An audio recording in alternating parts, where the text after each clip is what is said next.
Sempat ditutup 2 tahun karena pandemi COVID-19, Pulau Kemarau kini kembali dibuka untuk perayaan dan ibadah umat Tridharma pada Cap Gomeh Minggu 5 Februari 2023. Persiapan seperti jembatan dari Tongkang sebagai akses penyeberangan, fasilitas ibadah, dan ornamen lainnya sudah rampung.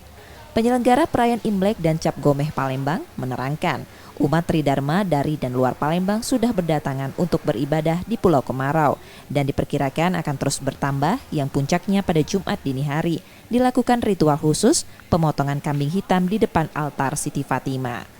Ritual ini merupakan rasa syukur umat Tridharma pada Dewa atas kehidupan selama 1 tahun terakhir. Panitia juga menyiapkan kapal cepat dari dermaga Ampera untuk warga yang menyeberang ke Pulau Kemarau selain jembatan. Puluhan ribu warga akan datang di tempat yang menjadi salah satu destinasi wisata di Palembang ini. Ya karena 2 tahun sebelumnya kita tutup, kita close, tidak ada kegiatan, cuma ibadah saja. Jadi tahun ini kebenaran Pak, terima kasih juga kepada Presiden karena PPKM sudah dicabut, kita langsung mulai buat kegiatan karena kita takut karena moda transportasi ke Pulau Kemarau itu melalui sungai kan. Jadi kalau mereka datang dengan naik ketek, kita takutnya kondisinya kan berbahaya. Makanya kita selalu cari panitia yang punya donatur, mereka siapkan kembali itu Tongkang.